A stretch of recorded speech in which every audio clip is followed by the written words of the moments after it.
আসসালামু আলাইকুম প্রিয় শিক্ষার্থী, আজকের এই পর্বে ত্রয়োদশ অধ্যায় পাঠ্য বই নমুনা প্রশ্ন উত্তরে বহু নির্বাচনী প্রশ্ন উত্তর নিয়ে আলোচনা করবো। তো দেখো আমাদের কি সেখানে বহু নির্বাচন আছে 5টা, তো আমরা চারটা বহু নির্বাচন আছে, তো চারটা বহু নির্বাচন একটু দেখি।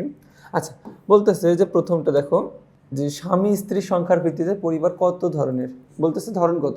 আমরা জানি যে স্বামী স্ত্রী সংখ্যার ভিত্তিতে পরিবার হয়ে থাকে 3 প্রকার। কত প্রকার? 3 প্রকার। এক পত্নী, বহুপত্নী আর হচ্ছে কি বহুপতি পরিবার। আচ্ছা, এরপরে 2 নম্বর কোশ্চেনে বলতেছে দেখো যে বাংলাদেশে যৌথ পরিবার ভেঙে যাওয়ার কারণ কি। মানে কি বাংলাদেশে যে যৌথ পরিবার ছিল সেই যৌথ পরিবারটা ভেঙে যাচ্ছে মূলত এই কৃষি পেশার পরিবর্তনের কারণে।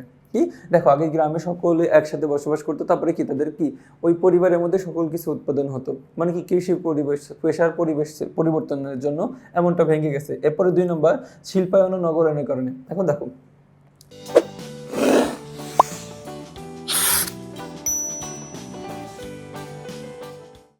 যে উন্নত শিক্ষা ব্যবস্থা, তারপরে কি শিল্পায়ন নগরায়নের কারণে তারা কি হচ্ছে গ্রাম থেকে শহরে চলে আসছে। তার কারণে আমরা বুঝতে পারতেছি যে এই যৌথ পরিবারটা ভেঙে যাচ্ছে। ওখানে বলতেছে নিরক্ষরতা ও অজ্ঞতা। তো নিরক্ষরতা অজ্ঞতার কারণে যৌথ পরিবার ভেঙে যায় না, এমনটা কোনো কথা নাই। তার জন্য আমরা বলতেছি এখানে 1 ও 2 আনসার ঠিক।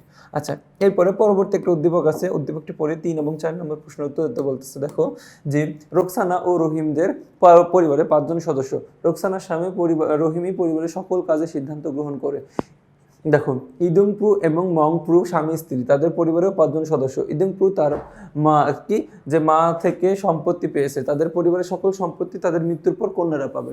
আচ্ছা, বলতেছে যে রোকসানা ও রহিমের পরিবারটি কোন ধরনের। তো আমরা বুঝতে পারতেছি এটা হচ্ছে কি মূলত পিতৃপ্রধান পরিবার। কি প্রধান পরিবার? পিতৃপ্রধান পরিবার হয়ে থাকে। আচ্ছা, এরপরে 4 নম্বর প্রশ্নটা দেখো।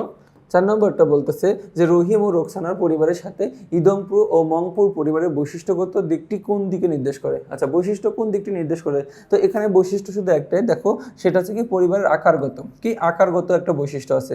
কি বললাম যে আকারগত একটা বৈশিষ্ট্য আছে, তার জন্য কি আনসার হচ্ছে কি কম। তো দেখো এরই মাধ্যমে কি আমাদের ত্রয়োদশ অধ্যায় পাঠ্য বই নমুনা প্রশ্ন উত্তরে বহু নির্বাচনী পাঠটা হচ্ছে কি শেষ করলাম। তো পরবর্তী তোমার সাথে আবার দেখাবে। আসসালামু আলাইকুম।